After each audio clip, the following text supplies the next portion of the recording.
할렐루야. 네. 오늘도 이렇게 예배 자리에 나오신 여러분들을 진심으로 환영하고 축복합니다. 저희 함께 내 맘이 낙심되며 찬송 부르시면서 찬양 시작하도록 하겠습니다.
저희 다음 찬양 함께 일어나셔서 신나게 박수 치면서 찬양했으면 좋겠습니다.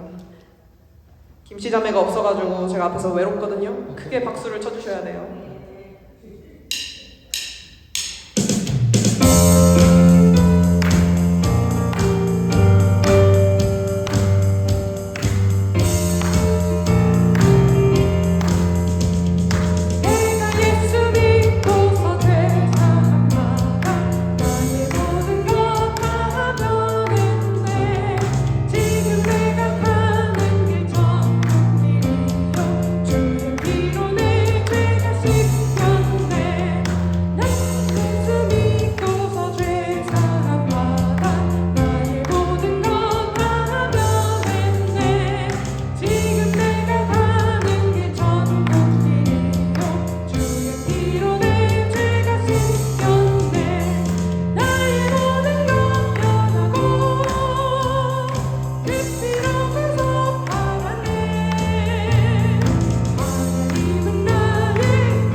장로님 나오셔서 이 예배를 위하여 기도해 주시겠습니다.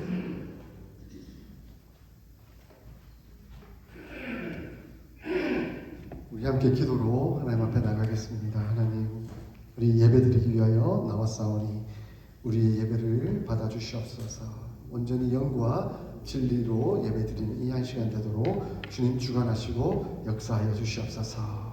예배를 위하여 기도하겠으며, 지난 한 주간 우리의 삶을 돌아보며 하나님 앞에서 연약했던 것, 부족했던 것, 온전치 못했던 것, 혹시 범죄한 것이 있었다고 한다면 하나님 용서하여 주시옵소서. 사죄의 은총을 베풀어 주시옵소서 하는 회개의 기도하겠습니다. 그럼에도 불구하고 우리를 한결같이 사랑하시는 하나님 은혜 앞에 감사와 찬송과 영광을 올려드리는 기도하겠습니다. 마지막으로 기도할 때 오늘 우리에게 주시는 말씀 우리가 새기며 그 말씀에 잘 순종하여 하나님의 거룩한 백성, 예수님의 온전한 제자로 성숙된 우리 모두가 되도록 하나님 역사하여 주시옵소서. 함께 통성으로 기도하겠습니다. 하나님 아버지, 은혜 가운데 나왔습니다. 우리의 드리는 예배를 받아주시고 영과 진리로 온전히 드리는 예배가 되도록 주님 주관하시고 역사하여 주시옵소서. 지난 한 주간 우리의 삶들을 돌아보며 회개하며 기도합니다. 그러면서 진실하지 못했고 온전하지 못했으며 혹 사람들에게 상처를 주고 하나님 범죄했던 것들 있는지를 돌아봅니다. 하나님 저희의 부족함과 연약함을 하나님 붙들어 주시고 회복케 하시며 범죄한 것이 있었다고 한다면 하나님 용서하여 주시옵소서. 온전히 저희의 길에 섰다나 하나님을 바라보며 믿음의 길을 걸어가는 저희의 삶이 될 수 있도록 도와주시고 하나님 영광을 향해 살아가는 저희의 삶이 될 수 있도록 주님 역사하여 주시옵소서. 그럼에도 불구하고 한결같이 저희를 사랑하셔서 은혜를 이끌어주시는 하나님 앞에 감사와 찬송을 올려드릴 수 있도록 도와주시고 하나님 믿음의 고백을 들으며 하나님들과 한결같은 은혜의 삶을 살아가는 저희들 될 수 있도록 주님 주관하시고 역사하여 주시옵소서. 오늘 우리에게 주시는 말씀 새기며 그 말씀에 온전히 순종하여 하나님의 거룩한 백성, 예수님의 온전한 제자로 성숙되며 살아가는 저희들 될 수 있도록 주님 주관하시고 역사하여 주시옵소서. 은혜로 저희를 붙들어 주시고 도우시는 줄 믿습니다. 모든 것 감사드리며 예수님의 이름으로 기도드립니다.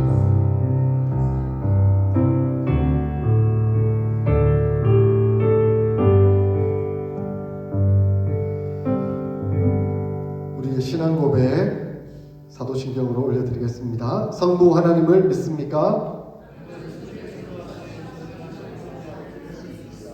성자 하나님을 믿습니까?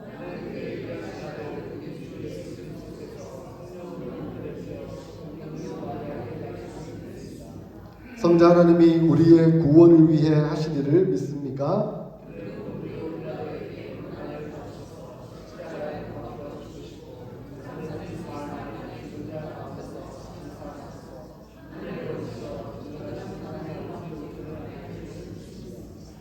성자 하나님이 어떻게 오실 것을 믿습니까?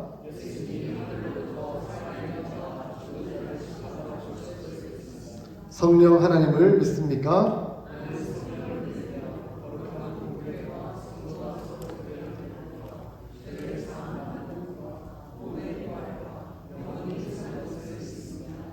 아멘. 찬송가 32장 찬송하겠습니다.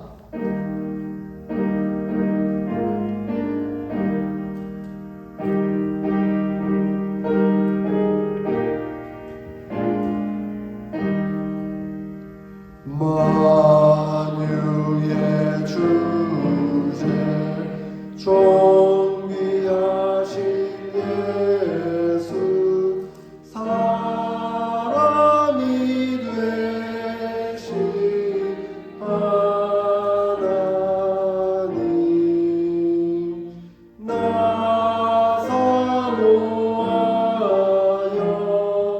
영원히 섬길 내 영광 되신 주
같이 기도하시겠습니다.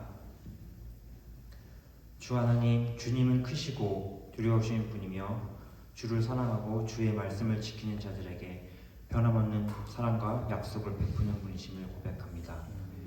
그러나 연약한 저희는 주 앞에서 죄를 짓고 살고 있으며 육신의 정욕을 이겨내지 못하고 살고 있음을 깨닫습니다. 때로는 알면서도 거짓과 불의를 행하기도 하고 서로를 미워하고 연약한 자를 돌보지 않을 때도 있으며 주께서 보여주신 바른 길에서 멀어졌음을 고백합니다. 주님의 말씀과 그 말씀을 전하는 음성에 귀 기울이지 않았고 우리의 가정과 공동체와 나라 안에서 진리보다는 서로의 이익을 추구하였습니다. 또한 사랑보다는 나 자신의 편안함을 더 추구하였습니다. 그럼에도 불구하고 하나님은 자비로우시며 용서하시는 분임을 믿습니다. 우리가 하나님의 말씀에서 멀어졌지만 여전히 주께서 우리를 부르고 계심을 깨닫습니다. 주님, 우리의 잘못과 무관심을 용서하시고 이 땅에 다시 정의와 사랑이 흐르게 하시고 가정이 회복되게 하시며 지도자들이 겸손과 지혜로 행하게 하여 주세요. 우리의 이 간구가 우리의 의로움 때문이 아니라 오직 주의 크신 자비와 사랑 때문에 들으심을 믿습니다. 또한 이스라엘 백성들을 광야에 내버려 두지 아니하시고 낮에는 구름 기둥으로 밤에는 불 기둥으로 지키시며 만나가 입에서 끊이지 않게 하시고 목마르지 않게 물을 공급하신 하나님, 오늘날 우리에게도 동일한 은혜를 베풀어 주시고 우리와 항상 함께하여 주시기를 간구합니다. 예배 가운데 나온 한 사람 한 사람 기억하여 주시고 만나 주시고 위로와 평안과 기쁨이 넘치는 시간이 되게 도와주세요. 이 모든 말씀 예수님의 이름으로 기도드립니다. 아멘.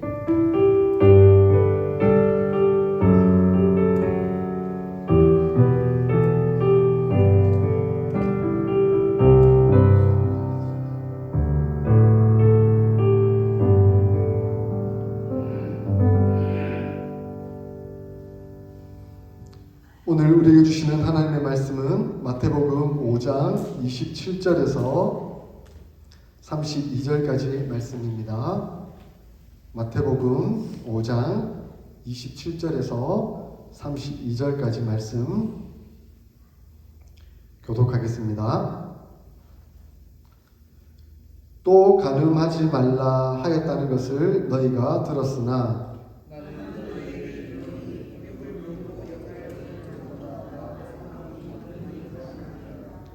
만일 내 오른눈이 너로 실족하게 하거든 빼어 내버리라. 내 백체 중 하나가 없어지고 온몸이 지옥에 던져지지 않는 것이 유익하며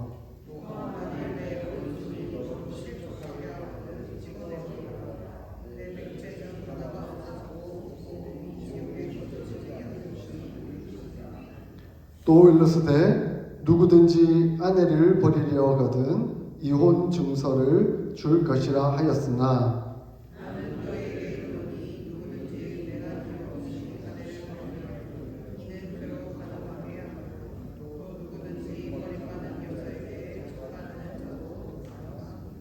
아멘. 참 목사로서 간음, 불륜, 이혼 뭐 이런 설교를 한다는 건 참 부담스러운 일입니다. 그렇지만 하나님의 말씀 본문에서 우리에게 말씀하고 있기 때문에 제가 성경적인 세계관과 가치관과 입장에 따라서 이 말씀을 나누려고 합니다. 가정을 파괴하는 가장 큰 원인은 무엇일까요? 부부간의 관계가 파괴되는 가장 근본적인 이유는 무엇일까요? 사랑? 이혼 전문 변호사가 이제 자기가 이혼하게 되는 과정들을 쭉 하면서 1등이 뭘까? 이제 뭐 설문조사를 하면 대부분 성격 차이다 이렇게 나오고 있다는 겁니다. 그러니까 우리 지명이가 말한 것도 맞죠. 뭐 사랑하는 줄 알았는데 사랑 안 하더라. 예, 뭐 이래서 이혼할 수밖에 없었다 이렇게 얘기를 한다는 것이죠. 근데 그것이 실제 이혼 사유가 될까요? 내가 사랑하는 줄 알고 결혼했는데 살다 보니까 싸우기도 하고 사랑하지 않는 것 같다라고 이혼하기 시작하면 수많은 사람들이 이혼하지 않겠습니까? 근데 이 이혼 전문 변호사가 솔직하게 말해서 결국은 불륜, 배우자의 간음 때문이다라고 말을 하고 있습니다. 그러니까 이혼 사유의 1순위는 배우자가 결혼이 아닌 결혼 밖에서 다른 여자, 다른 남자를 사귀고 성관계를 하고 있다는 것, 그것 때문에 이혼하게 된다는 것입니다. 간음이란 결혼을 전제로 하기 때문에 간음을 금지하는 그 목적은 단순히 어떤 성적인 우리의 본성을 건드리고 규제하려는 것이 아니라 가정 안에서 남편과 아내 그리고 심지어 그의 자녀들에게 있어서까지 서로 충실함으로써 결혼관계를 아름답게 유지함으로 서로를 존중하고 보호하고 또 가정을 하나님 안에서 잘 세워가기 위함이라는 것을 우리는 알게 됩니다. 그래서 구약 성경을 보면 이 간음에 대해서 처벌 기준을 아주 엄격하게 두고 있는 것을 봅니다. 어쩌면 심지어는 간음했다는 것 때문에 사형을 명령하고 있는 것도 보게 됩니다. 왜 하나님께서 간음을 한 경우 사형에까지 처하라라고 명령을 하고 있을까요?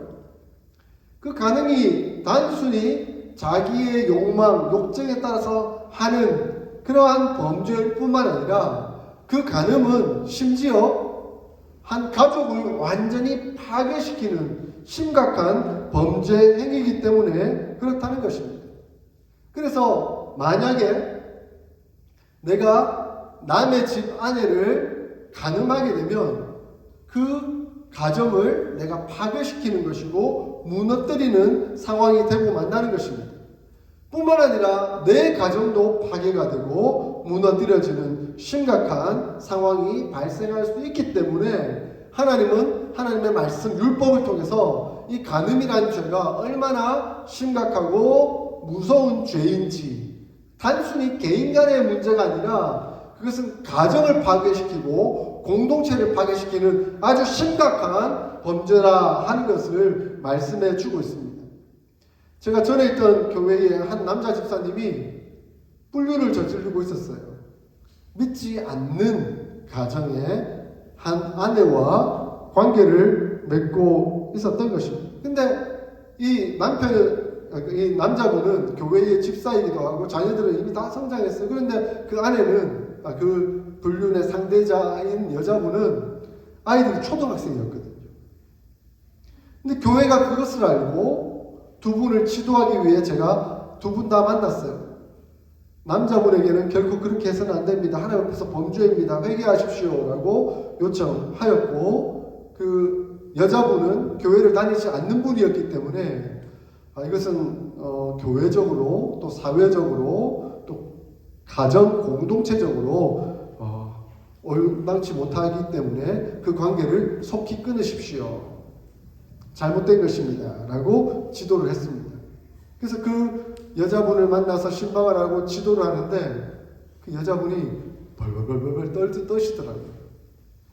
하나님 앞에서 이거 심각한 범죄라는 것을 그 자신도 깨달았을 뿐만 아니라 이것이 드러남에 따라 가정이 파괴가 되고 자기 자녀들이 입을 큰 상처와 손해가 얼마나 큰 것일까 하는 것들을 생각하니까 너무나 두려웠던 거예요. 그래서 벌벌벌벌 떨면서 저와 대화를 나눴던 적이 있습니다.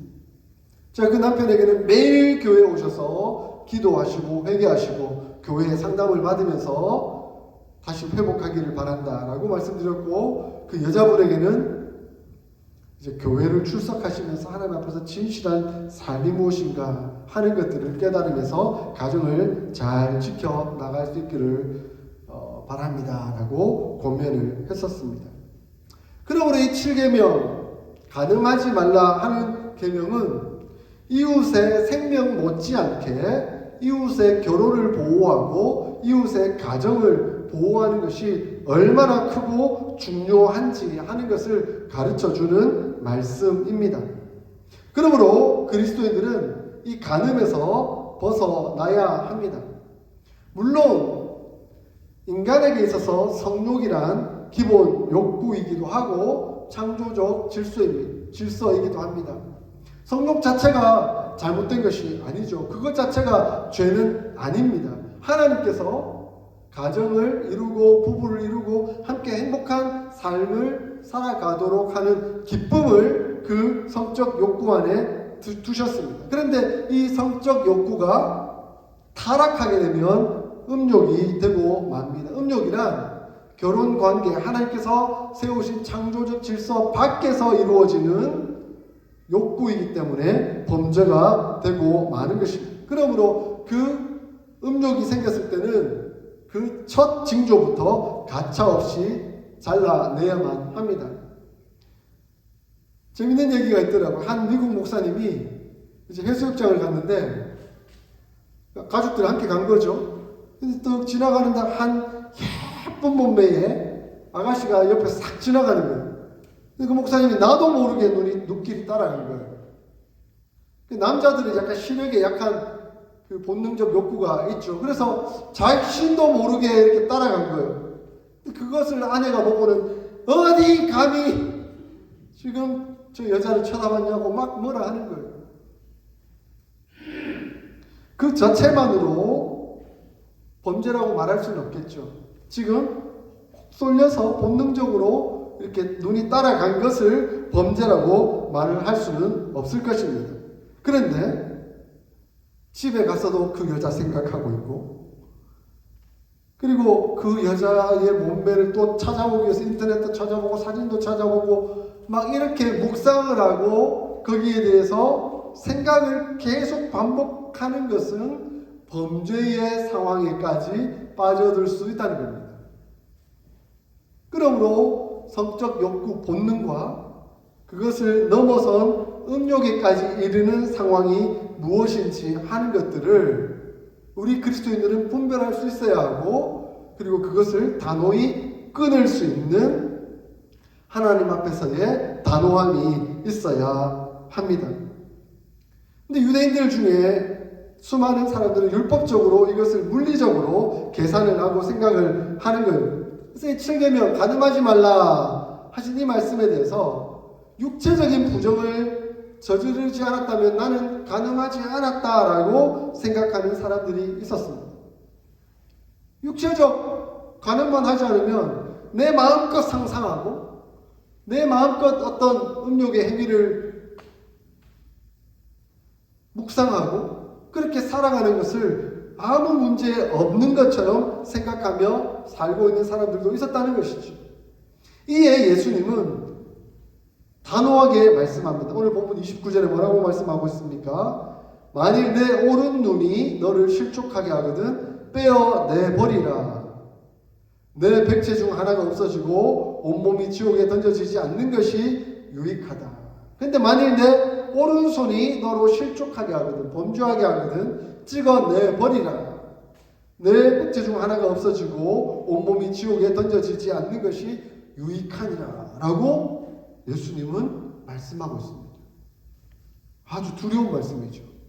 그래서 어떤 목사님들은 이것을 해석하면서 예수님께서 좀 유쾌하게 조크로 말씀하셨다라고 보는 해석하는 목사님도 있고, 또 어떤 목사님은 아니 이거는 아주 심각하게 하신 말씀이다 라고 보는 목사님들도 있더라고요. 저는 예수님이 실제로 눈 뽑아버려라, 팔 잘라버려라 라고 말씀하시진 않았을 것 같아요. 그죠? 근데 그렇다고 너무 조크로 그냥 유머스럽게만 받아들이면 아이고 뭐 사람이 다 그렇고 사는 거지 이렇게 생각할 수도 있지 않겠습니까? 그러니 이것을 두렵고 무거운 마음으로 받아들일 필요는 있겠다라고 생각합니다. 만약에 이 말씀을 문자 그대로 받아들인다고 한다면 오늘날 수많은 남자들이 눈이 뽑힌 채 그리고 팔이 잘린 채 그렇게 살아가고 있을지도 모르겠습니다. 물론 예수님이 하신 이 말씀은 과장법이라고 말씀드릴 수가 있겠죠. 근데 예수님은 지금 너희 중심을 바라보아라. 너희 마음의 뿌리에서부터 그 음욕이 자리 잡고 있지는 않는지 돌아보라라고 말씀하고 있습니다.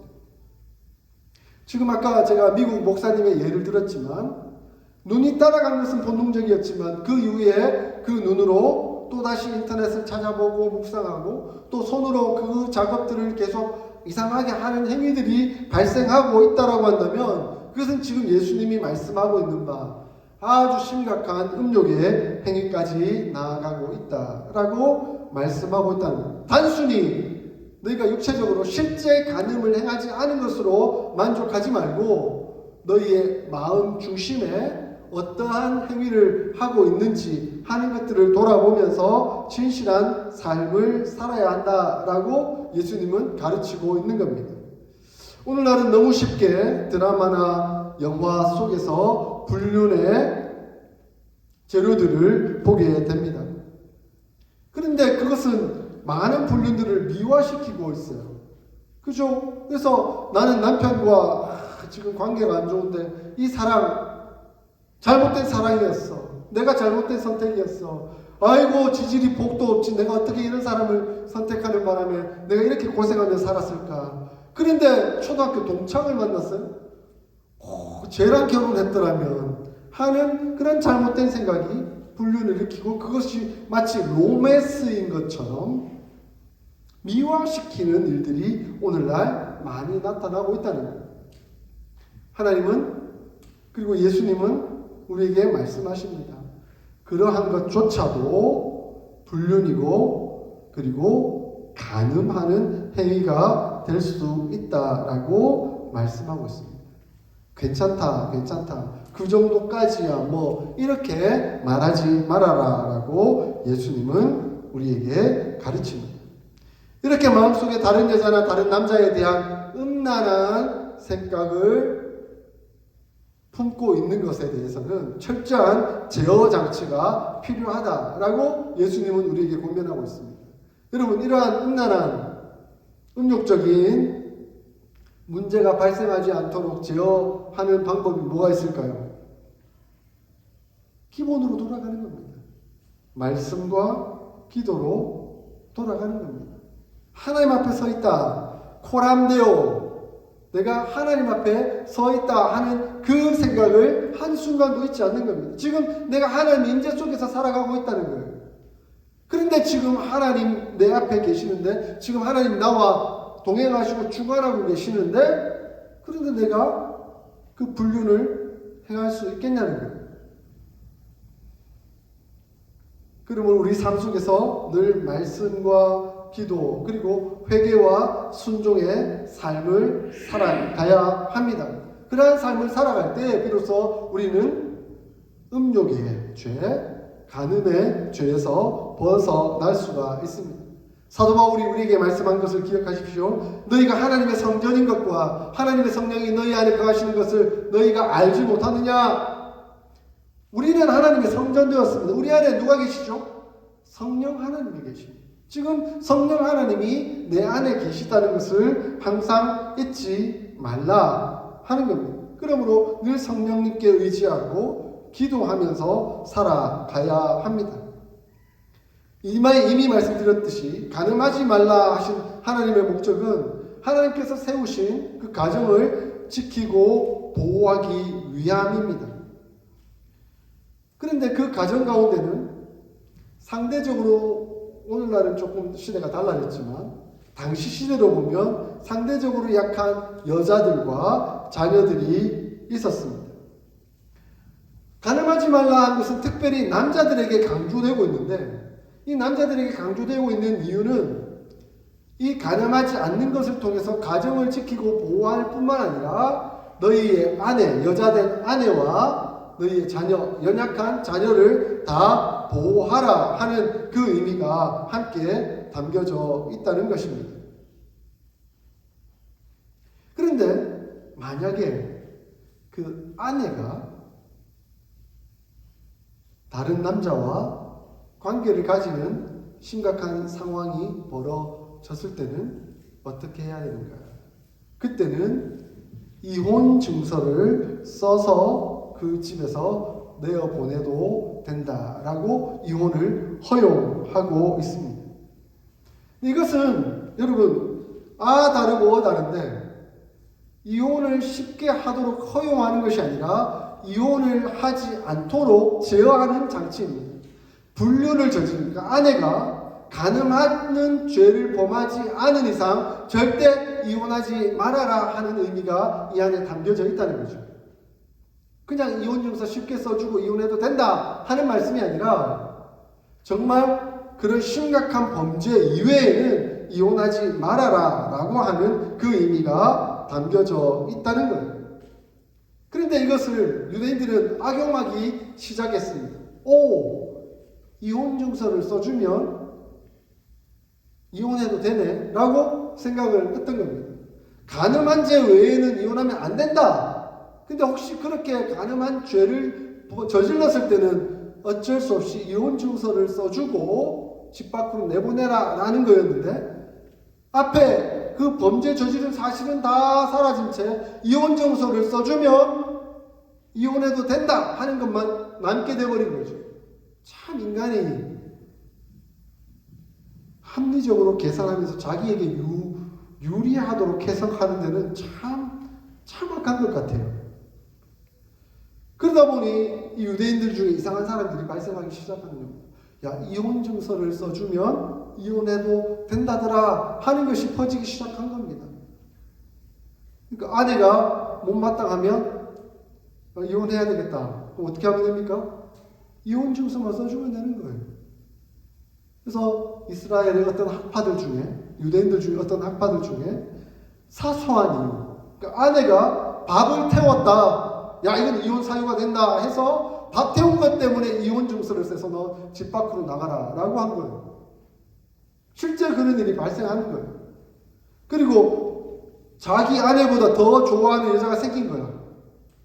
그러니까 이 여자에게는 문제가 있으니 내가 이혼 증서를 써주고 난 이 여자랑 결혼할 너는 나가라 라고 하는 그 일들이 발생하기 시작한 겁니다. 예수님은 그 시대를 통찰하고 보고 있었던 거예요. 그래서 너무 쉽게 이혼 증서를 써주고 이혼해버리는 그 유대인들을 향해서 32절에 뭐라고 말씀하고 있습니까? 누구든지 음행한 연고 없이 아내를 버리면 안 된다라고 말씀하고 있습니다. 그리고 그 아내를 버리게 되면 그 아내로 하여금 간음하게 하는 것이다 라고 말씀합니다. 왜냐하면 그 당시 아내들은 사회적 약자였잖아요. 남성 중심으로 움직여가고 아내로서는 돈 벌 수 있는 사회적 활동을 할 수 있는 전혀 여건이 안 돼 있으니까 남편을 만나 결혼하고 가정생활을 잘하는 것이 그의 삶을 유지해가는 중요한 방법인데 사유 없이 정당한 이유 없이 이혼증서 딱 써주고 쫓아내버리면 이 여자는 살 길이 없는 거예요. 그러면 어떻게든 다른 남자를 만나서 살아갈 수 있는 방법이 그러니까 음행을 할 수밖에 없는 지경에 내몰리거나 매춘을 하는 상황이 발생하게 되거나 아니면 다른 남자로 하여금 또다시 간음하게 만들어버리는 그런 심각한 상황이 될 수 있다는 겁니다. 그러므로 예수님은 너희가 인간적인 짧은 지혜나 지식으로 이러한 하나님의 말씀 이혼증서를 써주고 이혼하라라는 이 말씀을 악용하지 말아라라고 지금 강력하게 말씀하고 있습니다. 근데 한 가지 또 의문이 생기잖아요. 그러면 간음한 연고 외에는 절대 이혼하면 안 되는가? 기독교적으로 보면 이혼 사유가 몇몇 가지가 있다는 것을 알 수가 있습니다. 제가 칼럼에 그 내용들을 적어 두었는데요. 지금 예수님께서 말씀하신 것처럼 배우자의 음행, 간음이나 성적 부정을 일으킨 것에 대해서는 이혼 사유가 충분히 됩니다. 뿐만 아니라 사도 바울도 이혼 사유가 되는 내용들을 이야기하고 있습니다. 고린도전서 7장 15절에 믿지 않은 자가 갈리거든 갈라지게 하라. 형제나 자매나 이런 일에 구속받을 것이 없느니라 라고 말씀하고 있습니다. 그러니까 믿음 생활을 잘 하기를 원해서 하나님 은혜 가운데 살아가야 된다. 배우자가 믿음 생활을 하지 않아요. 하나님 믿지 않아요. 그런데 너 믿는 건 내가 못 믿게 하겠다 라고 핍박을 하고, 너 믿으니까 나는 이혼하겠다 라고 말을 하면 그것은 어쩔 수 없이 허용을 할 수밖에 없다라고 사도 바울이 말씀하고 있습니다. 그래서 불신 배우자가 결혼 관계를 거부하고 떠나는 경우 억지로 붙잡을 필요가 없다라고 말씀하고 있습니다. 뿐만 아니라 심각한 학대나 폭력이 있을 경우에는 이혼 사유가 될 수도 있습니다. 물론 오늘날에는 가정폭력이라는 단어가 너무 많이 만연되어 있죠. 당시 성경에는 가정폭력이라는 단어가 나와 있지는 않아요.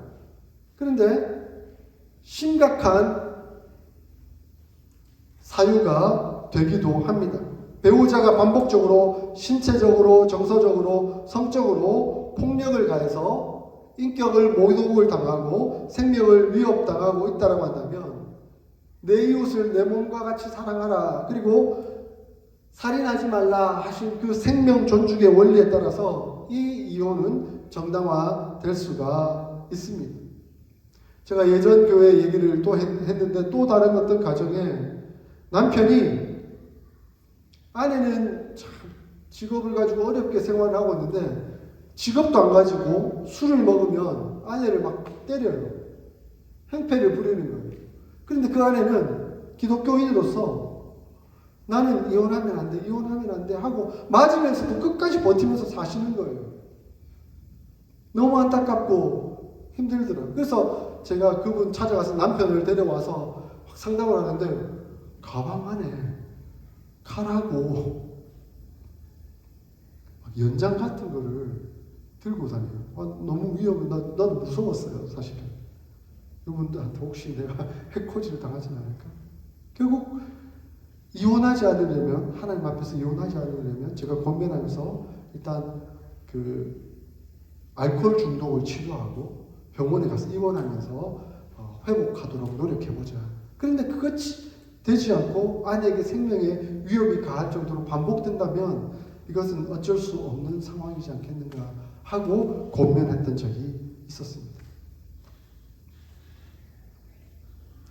그리고 결혼은 상호적 사랑, 신실한 보호 책임을 또한 가지고 있습니다. 에베소서 5장 22절, 23절에서 그것을 말씀하고 있죠. 그런데 한쪽이 고의적으로 그것을 깨뜨리는 경우에는 이혼하기도 한다라고 또 사유를 말씀하고 있습니다. 이것을 웨스트민스터 신앙고백서에서는 간음이나 악의적 유기라고 표현하기도 합니다. 가장으로서 가정의 경제를 책임지고 보호하고 해야 할 의무가 있음에도 불구하고 모든 책임을 밀어버리고 도망가 있거나 그러다가 가끔씩 나타나는 그런 상황이 발생하고 있다고 한다면, 그런 경우에는 이혼할 수밖에 없지 않을까 하는 안타까운 형편과 상황들도 있을 수 있다는 겁니다. 자, 그런데 이것 외에는 결코 이혼을 해서는 안 됩니다. 함부로 이혼을 말해서도 안 됩니다. 요즘 젊은이들 결혼을 너무 쉽게 보는 분들이 있더라고요. 결혼은 뭡니까? 하나님이 짝지워 주신 거예요. 내가 선택하는 문제가 아니에요. 물론 내가 기도하고 하나님 앞에서 이 부분이 맞는지, 이 배우자가 맞는지 신중하게 기도하고 결정을 해야 되겠죠. 그런데 그 모든 과정은 하나님께서 짝지워 주신 것이고 하나님께서 인도해 주신 거예요. 그것을 믿음으로 나왔다고 한다면 우리는 사고 체계나 세계관을 바꿔야 돼요. 내가 잘못 결혼했어. 내가 배우자를 잘못 선택했어. 내가 이 인간 말고 저 인간이랑 결혼했으면 더 행복했을 텐데 하는 그런 생각을 하나님 앞에서 다 내려놓아야 한다는 것이죠. 그러다 보니 오늘날 수많은 가정 속에서 부부가 너무 쉽게 이혼을 말해요. 이럴 거면 헤어져. 이럴 거면 이혼해. 만약에 이러한 심각한 네 가지 상황에 해당된다라고 한다면 고려해 볼 수 있겠지만, 그러나 조금의 감정적인 문제나 어떤 내 생각과 다르다는 그런 문제들 때문에 함부로 이혼하려고 생각해서는 안 된다는 것이죠. 그래서 하나님 앞에서 우리가 어떠한 마음가짐과 어떠한 생각으로 살아가야 하는지 하는 것을 예수님은 우리에게 말씀해 주고 있습니다. 가늠하지 말라 하는 것은 단순히 육체적으로 성적 비리나 잘못을 범하는 것을 넘어서서 실제로 우리의 삶 가운데 배우자를 존중하고 사랑하고 또한 내 자녀들까지 포함한 가족들을 지키며 섬기며 나아가도록 요청하고 있는 하나님의 말씀임을 우리가 기억해야 한다는 것입니다. 사랑하는 성도 여러분, 하나님께서 우리에게 가정을 허락해 주셨습니다. 가족을 허락해 주셨습니다. 하나님께서 이렇게 허락해 주신 것은 태초에 창조하신 창조의 섭리이고 원리입니다. 하나님께서 세우신 공동체가 딱 두 가지가 있죠. 첫째는 가족이고 또 하나는 교회입니다. 나머지는 필요에 따라서 인간이 삶을 살아가면서 문화 속에서 발생한 것들이죠. 그러나 가정과 교회는 하나님께서 만드신 공동체이고 조직입니다. 그러므로 우리가 인간적인 생각으로 인간적인 판단으로 함부로 해체하거나 떠나거나 하는 것은 있을 수 없는 일입니다. 혹 이러한 마음이 들 때가 있다고 한다면 다시금 하나님 앞에 서십시오. 하나님 앞에 나오십시오. 말씀과 기도 가운데 설 수 있기를 소원합니다. 성령 하나님께서 우리를 주관하시고 인도해 가신다 하는 믿음을 가질 수 있기를 소원합니다. 그리고 내가 비록 선택하고 결혼하는 것이지만 하나님께서 짝지어 주신 것이기에 나는 그 속에서 내 뜻대로 되지 않는다 하는 것에 포커스를 맞추는 것이 아니라 하나님의 뜻이 무엇인지, 그리고 하나님 뜻 안에서 내가 어떻게 남편을 아내를 섬기며 가족을 세워 나갈 수 있을 것인가 하는 사명론적 입장에서 접근해 나갈 수 있기를 소원합니다. 그러한 과정을 통해 우리 어스틴 사랑의 교회는 하나님 기뻐하시는 가족, 하나님 기뻐하시는 공동체, 하나님 기뻐하시는 교회를 아름답게 세워 나갈 수 있기를 주의 이름으로 축원합니다. 아멘. 우리 함께 오늘 주신 말씀 새기면서 우리 함께 결단의 기도를 올려드릴 수 있기를 소원합니다. 하나님은 예수님을 통해서 오늘 이 본문을 통해 가정을 지키고 보호하라 라고 말씀하고 있습니다. 너희의 본능이 있지만 그 본능을 왜곡되게 만들지 말고 왜곡되게 만들지 않도록 하기 위해서 늘 말씀과 기도로 성령 하나님의 인도하심을 따라 살아가도록 요청하는 것에 하나님 순종하겠습니다. 하나님 은혜 가운데 결단하며 사랑하며 존중하며 지키고 보호하며 살아가겠습니다. 은혜로 인도하여 주시옵소서. 자, 이 기도 제목 품고 함께 통성으로 기도하겠습니다. 하나님 아버지 은혜와 사랑을 감사합니다. 오늘 예수님을 통해서 우리에게 주신 말씀을 새겨 듣습니다. 간음하지 말라. 간음하지 말라 한 것은 하나님 부부간에 신의를 지키고 서로 사랑하고 존중하며 세워나가고 가정을 보호하고 지키도록 하신 말씀임을 깨닫고 또 새겨봅니다. 하나님 이 말씀에 순종하여 거룩하신 뜻에 따라 살아가는 저희가 될 수 있도록 도와주시고 아버지 하나님 그러므로 결코 우리가 잘못된 생각과 잘못된 방법으로 살아가지 않도록 도우시고 역사하여 주시옵소서. 우리의 마음을 만지시고 도우시고 인도하시는 성령 하나님의 은혜 앞에 늘 한결같이 서 있도록 도와주시고 말씀과 기도와 회개와 순종의 삶으로 결코 우리가 이러한 범죄에 넘어가지 않도록 주님께서 도우시고 역사하여 주시옵소서. 뿐만 아니라 하나님 우리가 합리적인 생각으로 이혼해도 된다, 이혼 증서를 써주기만 하면 된다 하는 그런 잘못된 인간적인 생각에 빠지지 않도록 도와주시옵소서. 더욱 섬기며 사랑하며 나누며 세워가는 가정 공동체를 이루어나가는 저희의 삶이 될 수 있도록 주님 주관하시고 역사하여 주시옵소서. 우리를 은혜 가운데 이끄시고 도우시는 줄 믿습니다. 감사하며 예수님의 이름으로 기도합니다.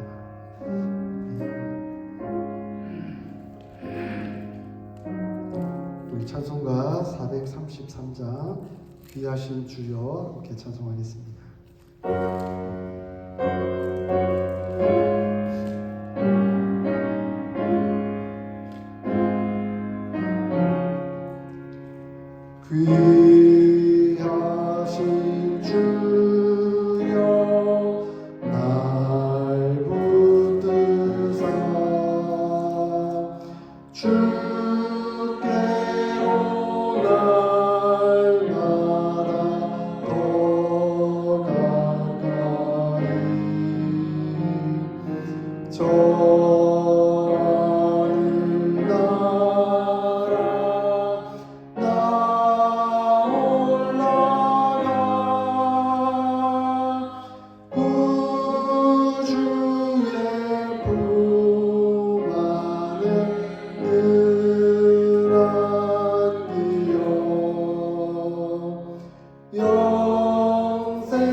주님의 보혈로 날 씻으사 눈보다 더 이게 하옵소서. 가난한 마귀 날 꾀어도 주 예수 앞으로 더 가까이 이 세상 속가 영신 또 주한 생각을 다버리니 정결한 맘 내게 늘 주소서. 이 세상 내가 살 동안에 주께로 날마다 더 가까이 저배는 전부 나 들어가 하나님 복락을 닿도록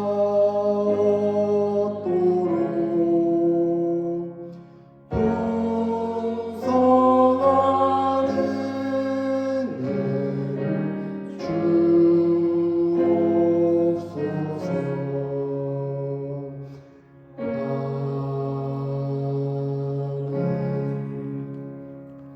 하나님께서는 세상을 창조하시고 남녀를 두시고 부부를 이루게 하시며 가정을 세우도록 은혜 가운데 공동체를 세워주셨습니다. 그런데 인간이 타락하여 자기 본성, 본능을 뛰어넘어 음욕에 빠지고 내 배우자가 아닌 다른 사람에게 끌리며 결국 부부의 관계를 파괴하고 가정도 파괴시키는 안타까운 결과들을 우리가 보게 됩니다. 하나님 예수 그리스도로 말미암아 다시금 우리로 하여금 하나님의 말씀의 원리가 무엇인지 깨달아 알 수 있도록 은혜 가운데 인도하여 주셔서 감사합니다. 하나님 부부간의 관계를 아름답게 세워나가는 저희들이 될 수 있도록 도와주시옵소서.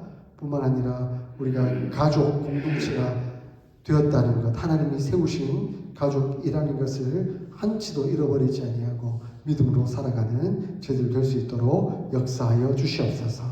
가락한 마귀는 우리를 유혹하여 우리의 본능에 충실하여 그것이 넘어져서 음욕이 되도록 만들어가고 있는 상황들을 한치도 잊어버리지 않도록 도와주시고 말씀과 기도와 회개와 순종의 삶을 살아가는 저희들 되게 하여 주시옵소서. 성령 하나님이 우리 안에 거하심을 늘 믿으며 그 성령의 인도하심을 따라 살아가는 저희들 되게 하여 주시옵소서. 그래서 우리 어스틴 사랑의 교회는 그러한 믿음의 교회, 사랑의 교회, 은혜가 충만한 교회, 공동체적인 교회가 되도록 주님 주관하시고 역사하여 주시옵소서. 사랑하는 성도들 주님 앞에 나오며 귀한 헌물을 드렸습니다. 이 드린 헌물 받아주시고 하나님 영광을 위하여 귀히 사용하여 주시옵소서. 너희는 먼저 그의 나라와 그의 의를 구하라. 그리하면 이 모든 것을 너희에게 더하시겠다 하신 그 약속의 말씀이 우리의 삶에, 우리의 가정에, 우리의 사업에 이루어지도록 역사하여 주시옵소서. 지금은 우리 주 예수 그리스도의 그 크신 은혜와 하나님 우리 아버지의 무한하신 사랑과 성령 하나님의 주관하심과 역사하심이 하나님의 말씀을 붙들고 합리적으로 인간적으로 이용하는 것이 아니라 온전히 순종하여 하나님 세우신 공동체 가족을 온전히 세워 나아가기를 소원하고 다짐하는 모든 성도들 머리 위에 영원토록 함께 있을지어다. 아멘.